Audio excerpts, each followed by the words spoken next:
natukom il-lejla it-tajba. Nilqowkom għal xandira diretta mis-Santwarju Nazzjonali tal-Madonna ta' Pinu fl-Arp Għawdex fejn se nwaslulkom il-Lectio Divina għal din is-solennità tal-Epifanija tal-Mulej. Illum il-ħadd 8 ta' Jannar, il-Knisja f'Malta u Għawdex u f'diversi pajjiżi oħra tiċċelebra din is-solennità illi twassal għal milja tagħha fil-liturġija il-festa tal-Miliet. Il-Mulej Ġesu illi f'Betlem wera ruħu lir-rajja issa juri ruħu lill-ġnus kollha. Iż-żjara tal-Maġi irrakkuntata llum fil-Vanġelu sejra tiġi spjegata lilna mill-Biblista Patri Marcello Ghirlando, Franġiskan, illi se jmexxi l-Lectio Divina tal-lejla. Għalhekk ibqgħu magħna u nieħdu sehem ħaj billi nipparteċipaw ukoll permezz tal-kant u smigħ tal-kelma tal-Alla.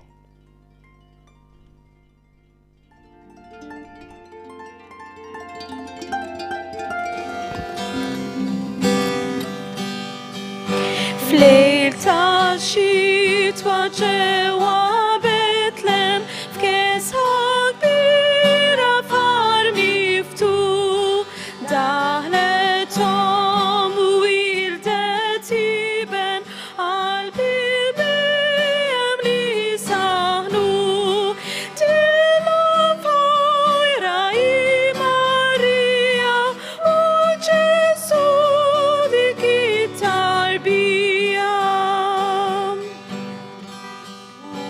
Waġġi mis-sema fosna ħalla l-kubur ħalla jġid ex fil-far fid-batija brid jinħema l-awasit qalbi l-fora u l-imsiknin magħhom kien Ġesu ħanin.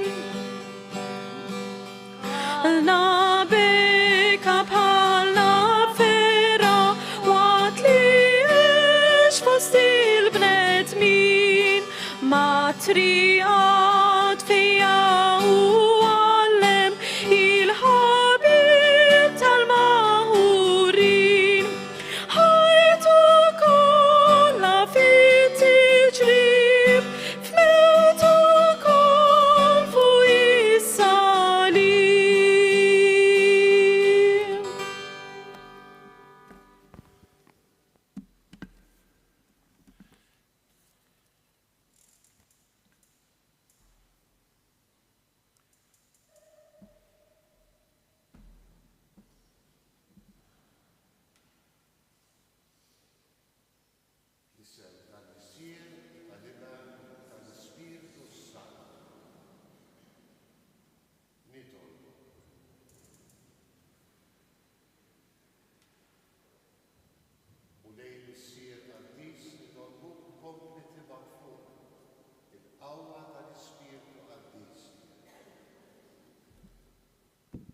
ħajdawwalna permezz tal-kelma tiegħek. Bħalma l-kewba dawlet lil maġi fil-pellegrinaġġ tagħhom lejn Betlem, lejn ibnek Ġesu, hekk missier dawwalna bl-Ispirtu Qaddis tiegħek. Ħalli l-kelma tiegħek tkun għalina spirtu u ħajja. Issaddaqna fil-mixja tagħna lejk u tħejjina biex niltaqgħu miegħek wiċċ imbiċċ. Int li mal-missier tgħixu s-saltan għal dejjem ta' dejjem. Amen.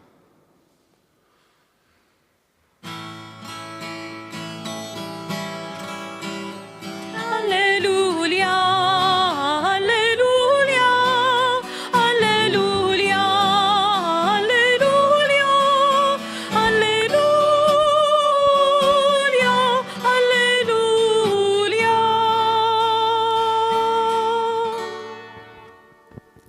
Qari mill-Evanġelju skont San Mattew. Meta twieled Ġesu f'Betlehem tal-Ludija fi żmien is-Sultan Erodi, xi maġi mill-Lvant ġew Ġerusalemm jistaqsu: fejn hu dak li twieled Sultan tal-Lut? Għax rajna l-kewba tiegħu tila u ġejna nqimuh. Is-Sultan Erodi sama bihom u tħawwatu u Ġerusalemm kollha miegħu. Ġabar flimkien assisin il-kbar u l-kittiba tal-poplu u rid jaf minn għandhom fejn kellu jitwieled il-Messija.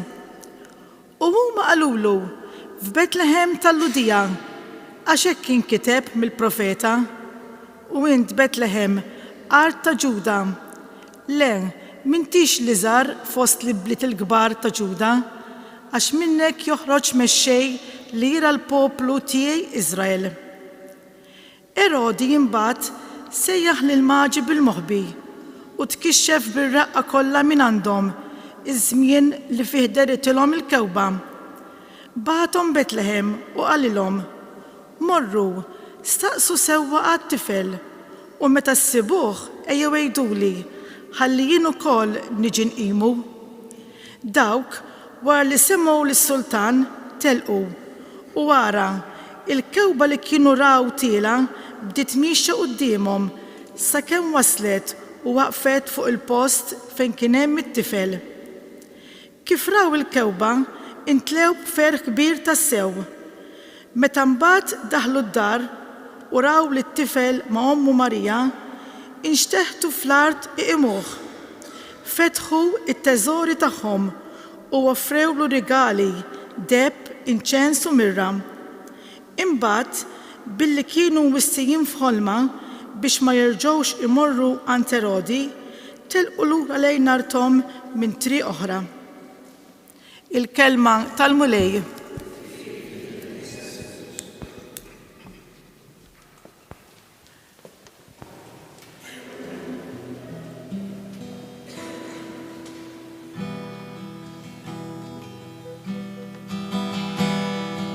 Aħna slanten li ġejjin bir-rigali mobbin min trid twila il-mod ħafna wara l-kewba mexjin. Kewba tidi bħalek m'hemmx, kewba ħelwa kollok ġmiel, dejjem imxi triq urina lejn l-arħelu tal-bambin. Betlehem twilet Ġesu bambin, deb jinġibt mill-iżjed fin, għaliex inti resitani tas-sema u tal-art.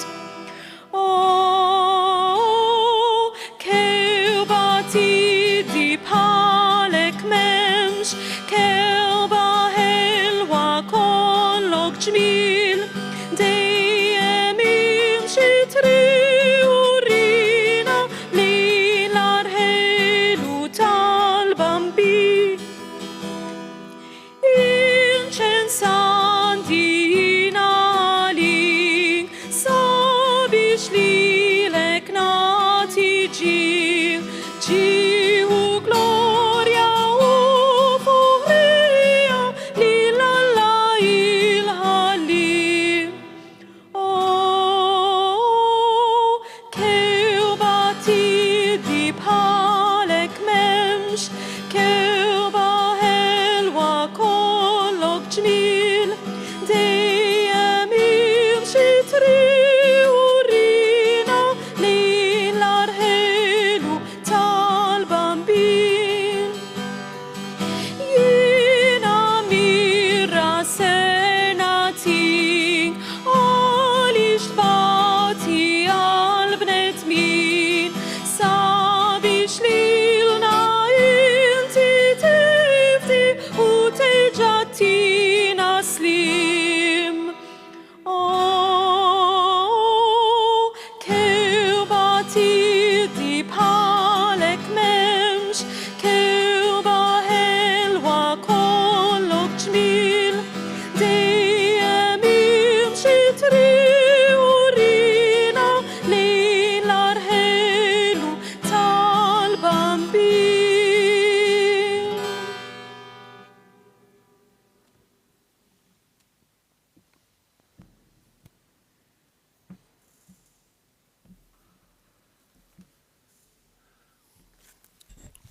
Jiena hawn lesti għal din il-lezzjo divina.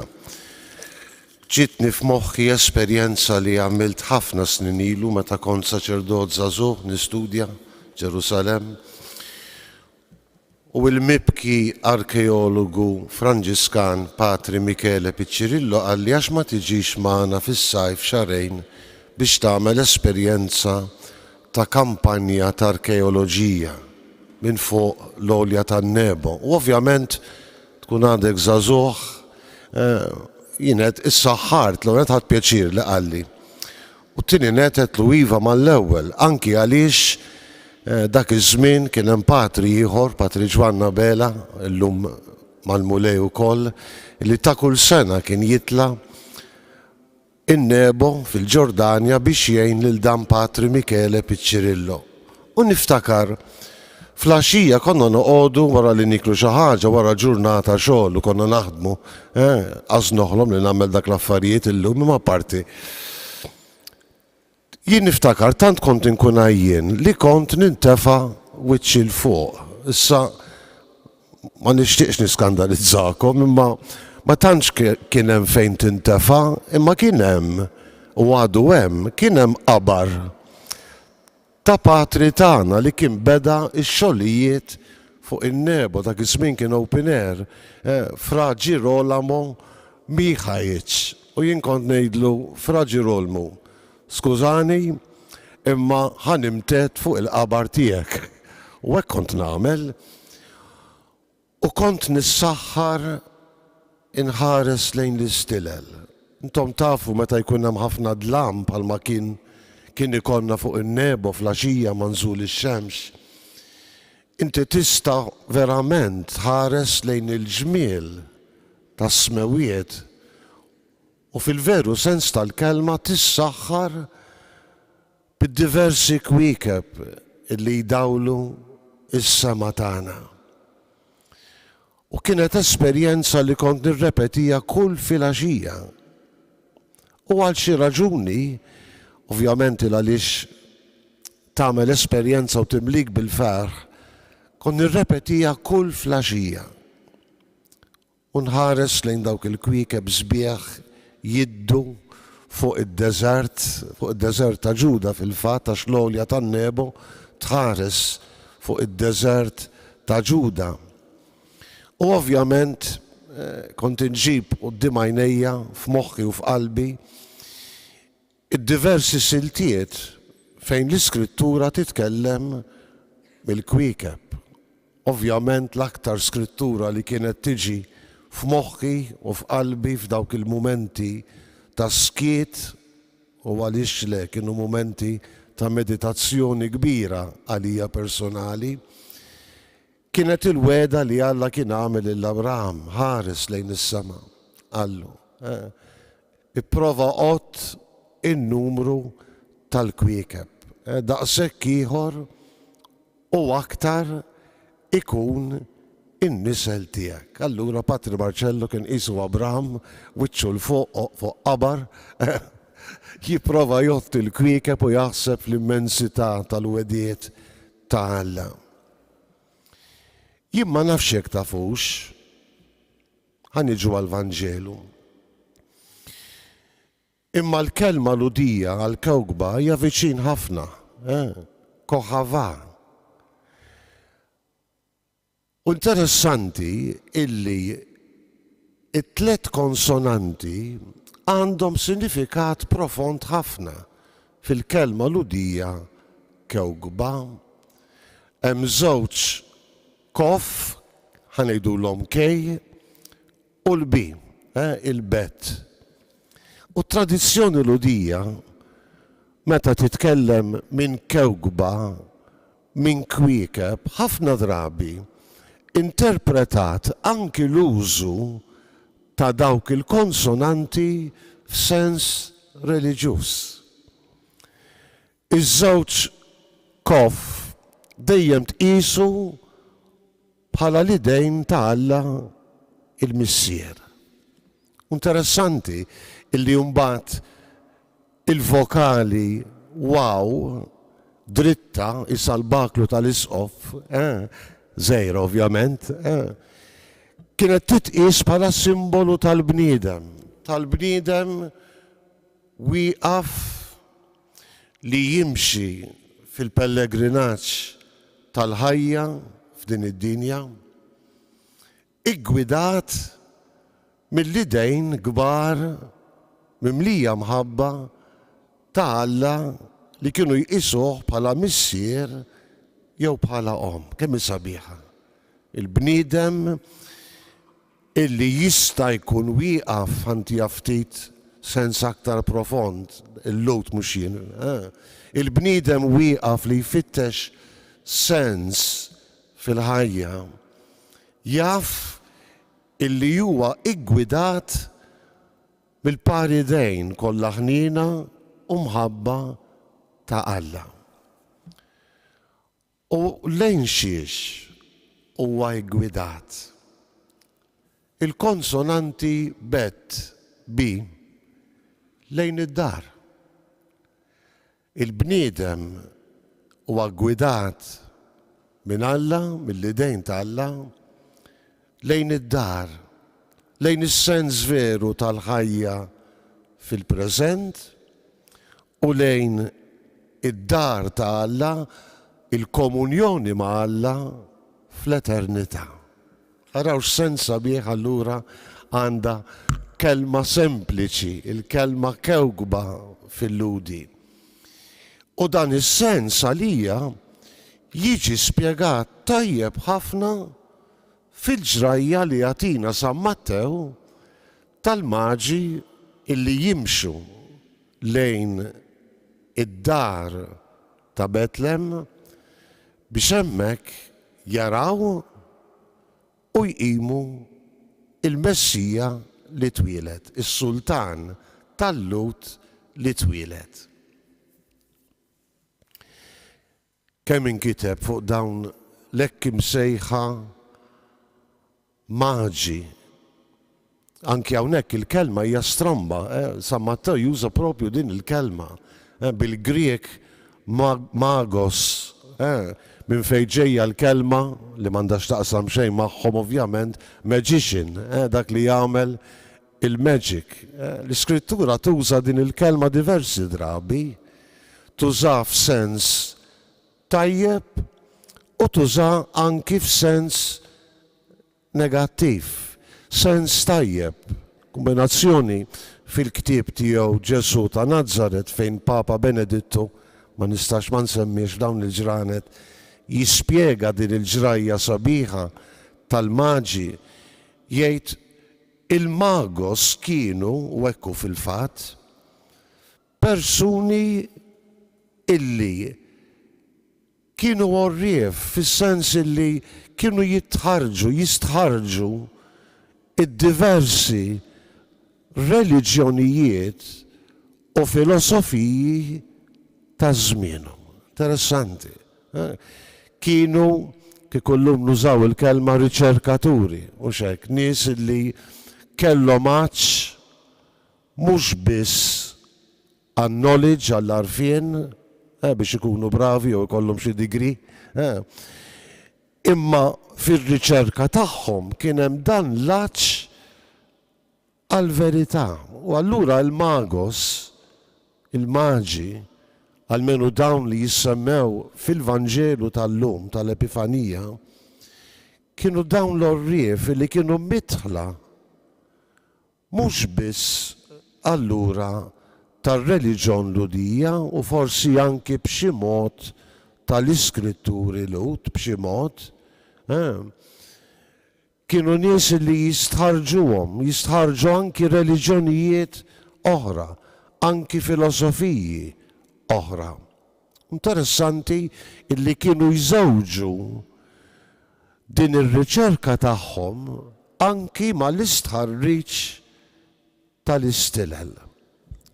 Sa jien ma tantx nifhem fl-istħarriġ tal-istilel għaliex minix astronomu, imma kellna patri li kien jgħid li huwa astronomu, forsi xi ħadd mill-anzjani net, mis-sirijietkom u mujjietkom jiftakruh, Patri Odorik kien joħroġ l-almanak tal-patri, u kien jiddeskrivi lilu nnifsu bħala astronomu, sakemm kien astronomu non sta a me per giudicare i Taljani, ma insomma kien popolari ħafna Għawdex għax kien joħroġ dal-famuż almanak tal-patri bl-irwigel, allura l-bdiewa kien joqogħdu ħafna fuq, kien daqs li kieku Vanġelu, imma parti. Il-maġi kienu jżewġu l-istudju tagħhom, ir-riċerka tagħhom reliġjuża, filosofika, anki ma l-istħarriġ tal-istilel. Intom tafu illi hemm min jemmen illi l-istilel huma anki espressjoni tal-ħajja tal-bnedmin fuq l-art. Sejna minn issa nidħol fil-mertu hekk hux veru jew mhux veru għax m'għandix knowledge biex nifhem u nagħti ġudizzju, laqqas huwa xogħli nagħti ġudizzju f'dan il-kuntest u x'hekk. Li nixtieq ngħid huwa proprju li għandna dawn il-maġi illi nerġa' ngħid kienu għorrief għaċċanin għall-verità. Qrib ix-xjenzi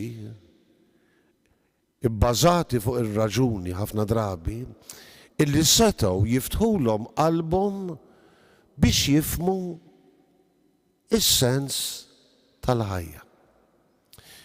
L-iskrittura, l-atti tal-apostli, għandna żewġ eżempju fejn jitkellmu minn maġi wkoll San Luqa, Magos, Simon Mago pereżempju, Xmun is-Saħħar li fixkel ħafna lil Pawlu, mhux Simon Mago, Simon Mago ried l-Ispiritu Santu ried jixtri d-don tal-Ispiritu Santu, minn hemmhekk ġejja l-kelma Simonija, ma kien hemm mago ieħor Bar Jesu f'Ċipru li fixkel ħafna lil Pawlu lil Barnaba meta xandru l-Vanġelu lil Serġu Pawlu il-gvernatur Ruman ta' Ċipru.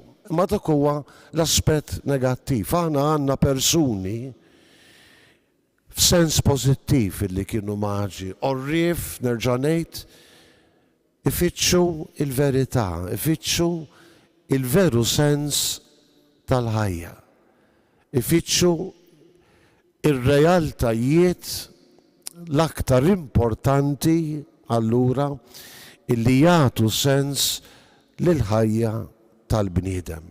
Intom tafu mbagħad illi t-tradizzjoni tal-Knisja żiedet xi ftit ma' dak li hemm fl-Iskrittura billi rat fihom slaten minħabba tliet slaten minħabba it-tlet rigali ta' ċertu prezz illi ħallew li tfajjel Ġesu fid-dar tiegħu ta' Betlehem.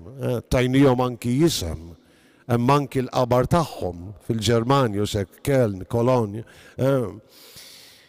Ma ovvjament din hija tradizzjoni mlaqma anki fl-Iskrittura, fil-profezziji messjaniċi, imma kemm hija veritiera huwa diffiċli tgħid.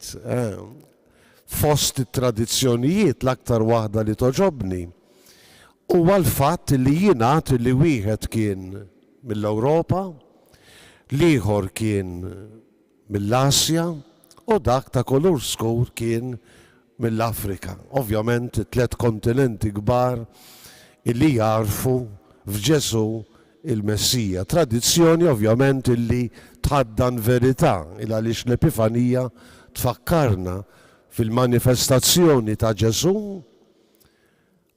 lill-ġnus kollha, mhux biss issa lill-poplu tiegħu bħalma kien ġara fil-lejl ta' Betlehem lir-rajja fil-Vanġelu skont San Luqa, imissa għandna dan il-ftuħ għal popli kollha tal-art. Għandna dawn il-maġi allura illi jfittxu il-verità. L-erf ma kienx biss grad akkademiku li ħallihom passivi, anzi, xprunhom, imbuttom biex jagħmlu dan il-pellegrinaġġ twil il għaliex skont l-istudju astronomiku tagħhom kien wasal il-mument li jitwielet is-Sultan tal-Lut. U nafu mill-Vanġelu illi il-pellegrinaġġ tagħhom iwassalhom Ġerusalem fejn hemmhekk jieħdu l-parir ħansejħulu hekk tal-establishment reliġjuż taż-żmien. Interessanti dak li jgħid San Mattew, meta jgħid li meta waslu Ġerusalem u bdew jistaqsu fejn kellu jitwielet is-sultan tal-Lut. San Mattew jgħid illi Erodi, is-sultan Erodi l-kbir, tħawwat u Ġerusalem kollha miegħu. Interessanti, illa li diġà għandna toma tal-passjoni hawnhekk. Ġerusalem kellha terġa' titħawwat dakinhar li mbagħad Ġesu jidħol b'mod trionfali fil-belt il-qaddisa nhar l-ewwel ħadd il-palm. Interessanti l-atteġġjament oppost għal dak tal-Maġi illi San Mattew jippreżenta fil-persuna ta' Erodi il-kbir u anki tal-kittieba l-istudjużi tat-Tora tal-Iskrittura u anki membri tal-familji tal-qassisin il-kbar. L-Iskritturi ħan nitilqu mill-kittieba, kienu jafuhom. Illa li meta Erodi jitlobhom jarxu l-Iskritturi, jistħarġu l-Iskritturi, ir-risposta ħarġet preċiża. Ġabu quddiem għajnejhom mingħajr ħafna taqlib ta' kodba u xekk il-famuża u l-klassika profezija tal-profeta Mikea u wint Betlem art ta' Ġuda. M'intix li żgħar fost li bliet ta' Ġuda għax minnek qatt joħroġli il-mexxej. Jolqotni l-fatt kemm kienu bl-Ingliż ngħidu quick mal-ewwel tawa ir-risposta. U ġanni naħseb ħafna. L-istudjużi jgħidu li iż-żmien ta' twelid ta' Ġesu kien żmien ta' aspettattiva messjanika kbira. Issu bħal donnu in-nies kellhom għal diversi raġunijiet xamma illi il-wasla tal-Messija kienet imminenti. Allura li jiskantani huwa l-atteġġjament passiv tal-kittieba tal-professuri tal-kelma tal-Alla tal-Iskrittura mqazza. Illi quddiem dawn l-orrief ġejjin mill-Lvant li qed isaqsu l-post preċiż fejn kellu jitwielet is-sultan tal-Lut, risposta li huma jagħtu b'mod immedjat jibqgħu passivi. L-ebda reazzjoni, kważi kważi hija reazzjoni ta' min anki quddiem aħbar illi iċċaqalqek tixxukjak tibqa' kiesaħ u bienet. Arawx differenza ta' atteġġjament. Għandna dawn l-orrief ħansejħulhom pagani, mhux Lut barra l-poplu tal-għażla illi għandhom din il-ħerqa illi jfittxu u jaraw is-sultan tal-Lut li kellu jitwielet. U mill-banda l-oħra dawk illi kienu imlaqmin sewwa fil-profezziji messjaniċi li anki quddiem profezija li kellhom ifittxu huma u li kienu jafu huma probabbilment bl-amment jibqgħu passivi. Il-kuntrast għalmenu jekk inħares lejjin illi joħloq San Mattew hija xi ħaġa tremenda. Ovvjament ma' din irridu nżidu ir-reazzjoni negattiva tas-sultan Erodi il-Kbir. Nimmaġina li tafu kemm Erodi kellu kieku bil-Ingliż insejħula persecution complex. Erodi kien kbir fis-sens li għamel ħafna ġid, bena bena Ġerusalem wara t-terremot ħafna binjiet, bena t-tempju ta' Ġerusalem, bena l-qabar tal-patriarki, ipprova jitħabbeb mal-Lut għax kien jaf li kienu joboduh għax ma kienx ludi pur, għax ommu kienet minn Moab ma kienitx ludija. Imma malli kienet tiġi xamma ta' xi ħadd li se jħodlu postu, anki nofs ta' kelma kien jispissja, kien jirvilla. Kien jgħir għal xi ħadd li forsi seta' jieħu xi ftit aktar importanza minnu. Jien ma nafx hekk tafuwiex għandu ħafna stejjer Erodi imma biex ma noqgħodx niggossipja fuq Erodi waħda ngħid.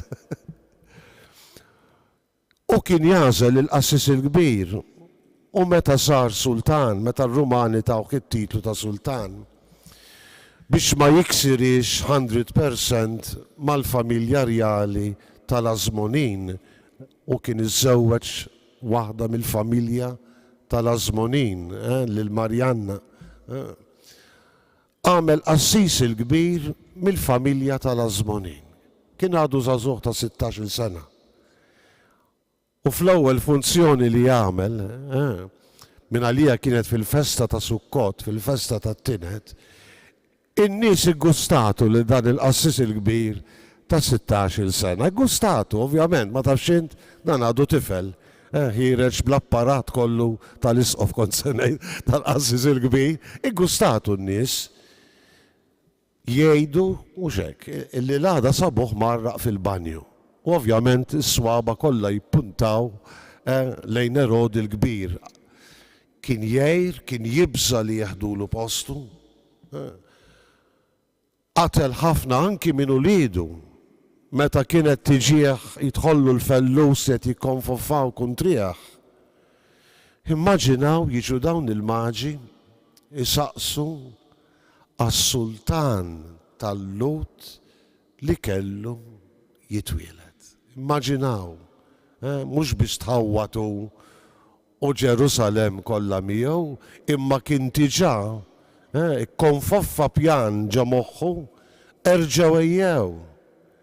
Ħalli jien inkun naf fejn twieled, ħammur inqimu. Aħna nafu li mhux dak kien, mhux dik kienet l-intenzjoni tiegħu, il għaliex meta l-maġi jiġu avżati fil-ħolma biex jieħdu triq oħra biex imorru lura lejn pajjiżhom, Erodi jagħmel l-istraġi tal-innoċenti, bit-tama li wieħed minnhom ikun dan is-sultan tal-Lut li kellu jitwieled. Il-Vanġelu jsemmi dawn biex joħloq dan il-kontrast. Il-maġi illi jfittxu il-verità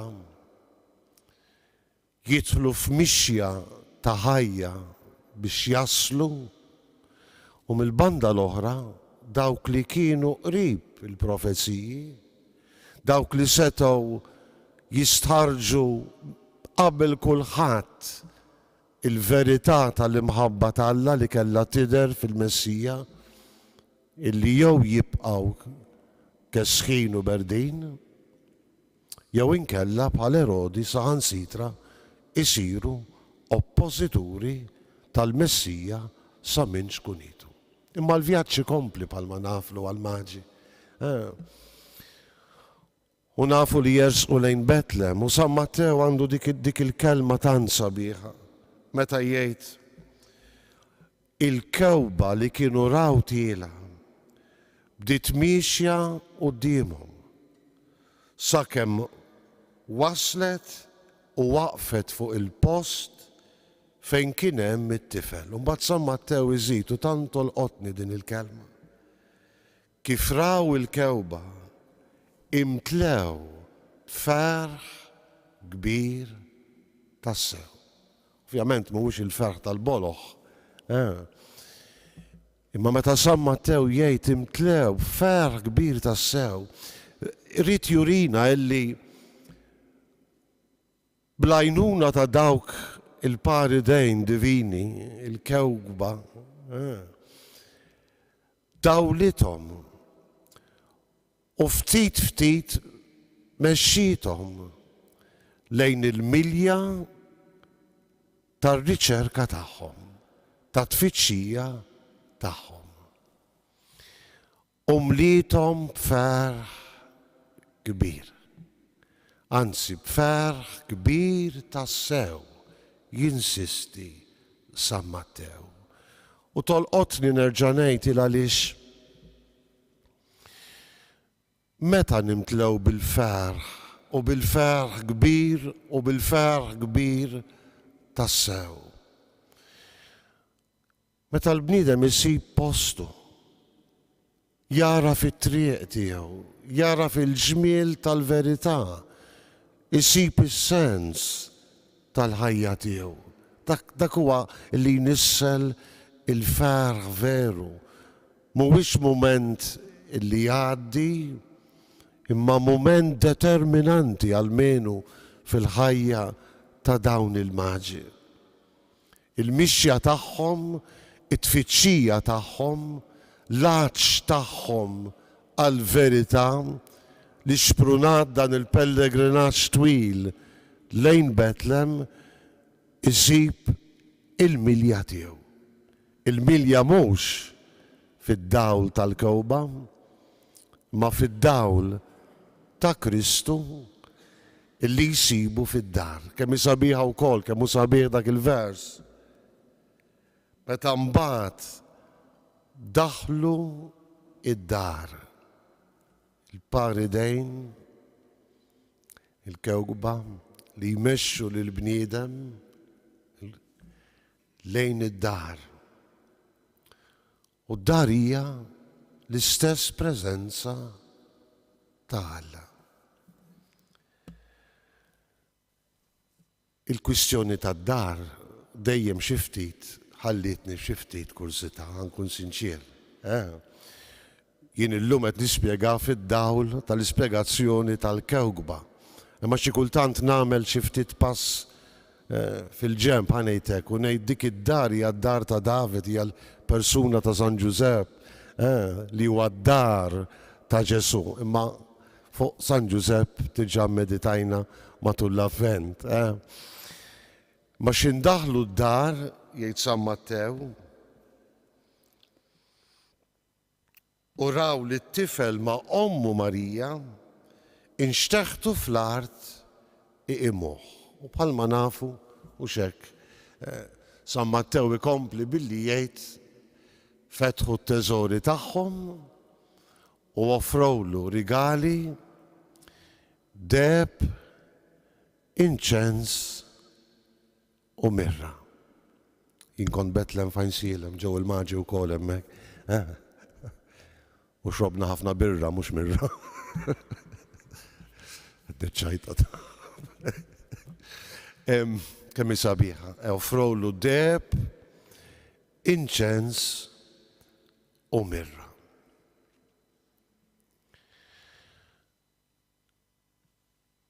Dawk il-pari dejn, għan irrepeti, l-għajnuna divina li tidher fil-kewkba tejn lil-maġi jaslu lejn id-dar. U fit-tfittxija tagħhom u bl-offerta tar-rigali tagħhom jarfu illi il-komunjoni l-għaqda vera ma' Alla lejxin fid-dar tal-missier hija biss permezz ta' dak it-tfajjel, is-sultan tal-Lut li twieled.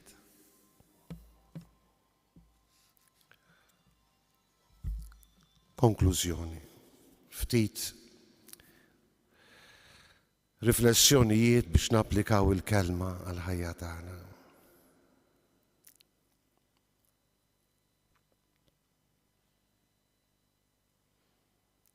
Xi grazzja jista' jkollna meta bħal maġi narfu li fiċ-ċirkustanzi kollha ta' ħajjitna hemm il-pari dejn ta' Alla l-Missier li jmexxina jekk nixtiequ u jekk irridu u jekk namlu l-pellegrinaġġ aħna wkoll imexxina lejn Kristu, il-milja tal-verità, id-dar tagħna.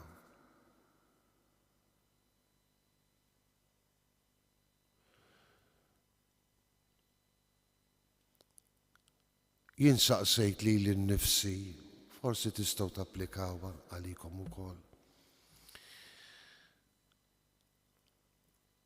Jien mitla tal-Iskritturi imma nista' naqa' fit-tentazzjoni illi l-għarfien tal-affarijiet tal-fidi noħodhom kif huma mingħajr ma jimbuttawni, jixprunawni biex nibqa' miexi lejn Kristu, biex fl-għaqda ma' Kristu nsib il-veru sens tal-ħajja tiegħi.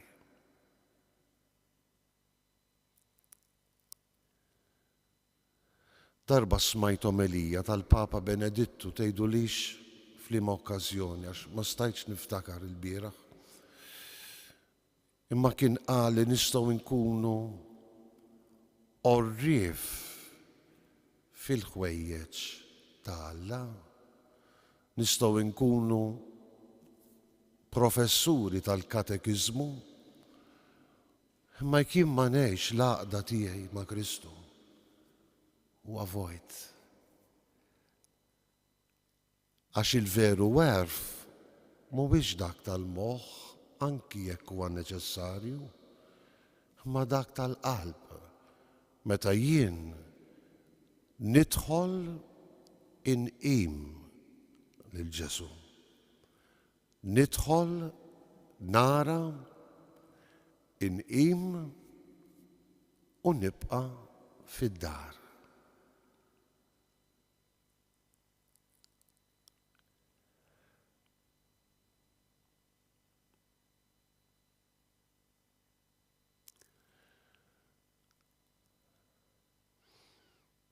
Kemm bnedmin qed ifittxu il-verità.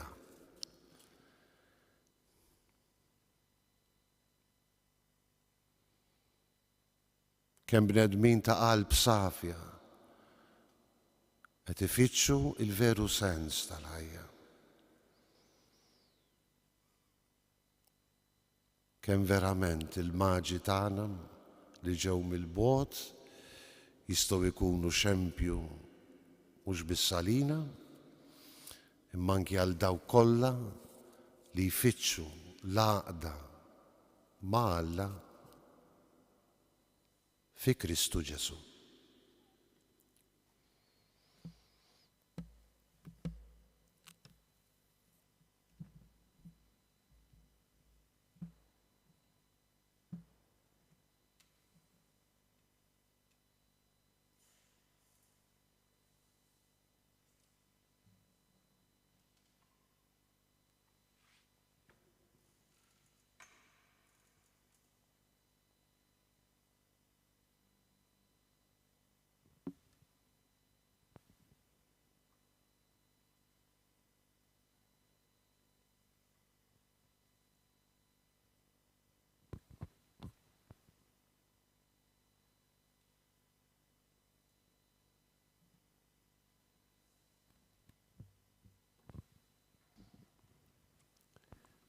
Ejjew nagħlqu is-smigħ tagħna bit-talba li għallimna il-Mulej Ġesu.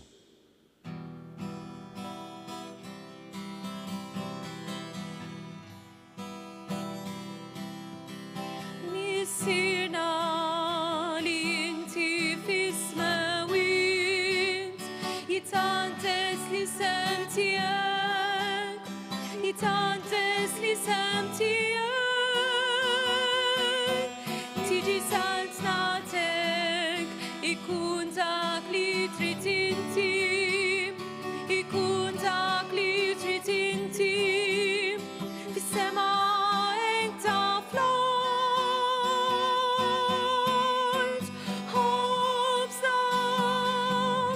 Ħobżna ta' kuljum.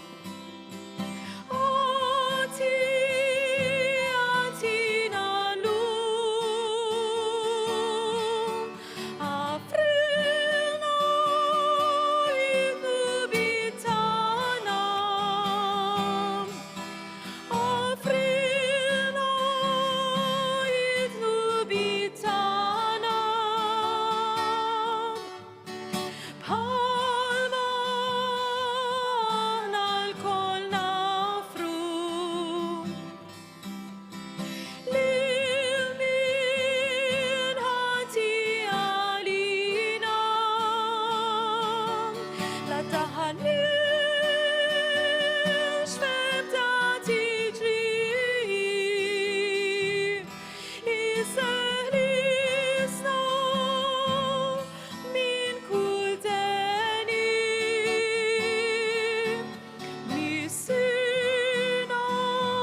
il-Verb u l-Ispiritu Santu.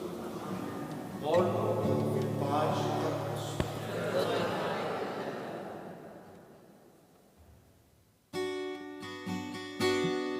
What child is this who lay to rest on Mary's lap is sleeping, whom angels greet with anthems sweet, while shepherds watch are keeping. This is Christ the King, whom shepherds guard and angels sing. Haste, haste to bring him, Lord, the babe, the Son of Mary. Why lies he in such mean estate, where rocks and ass are feeding? Good Christians fear, for sinners hear the silent word is pleading. This is Christ the King, whom shepherds guard and angels sing. Haste, haste to bring him, Lord, the babe, the Son of Mary. So bring him incense, gold and myrrh, come pleasant King to own him. The King of Kings salvation brings, let love in hearts enthrone him. This is Christ the King, whom shepherds guard and angels sing. Haste, haste to bring him, Lord, the babe, the Son of Mary. Ġejna natuħ ima. Dawk huma l-kelmiet illi qalu il-maġi propju kif resqu bid-dawl tal-kewba lejn id-dar ta' Betlem illi fija sabu lit-tarbija u lill-omma u hemmhekk taw qima lill-Messija. Ejjew għalhekk aħna wkoll f'dan l-ispirtu ta' adorazzjoni intemmu din il-ċelebrazzjoni tal-lejla tal-Lezzjo Divina illi fija Patri Marcello Ghirlando fissrilna il-kelma ta' Alla imxandra mill-Knisja f'din is-solennità tal-Epifanija. Aħna nirringrazzjawkom illi kontu magħna, infakrukom illi anki fi żmien ta' matul is-sena illi jkompli wara għada festa tal-Magħmudija tal-Mulej, nibqgħu niċċelebraw il-Lezzjo Divina kull nhar ta' Ħadd infissra lilna minn xi biblista mid-Djoċesi ta' Għawdex. Għalhekk l-appuntament li nagħtukom huwa għal Ħadd li ġej fis-6:09 ta' filgħaxija mis-Santwarju ta' Pinu. Sa dakinhar kull barka u ġid mill-Mulej Ġesu. Insellmulkom.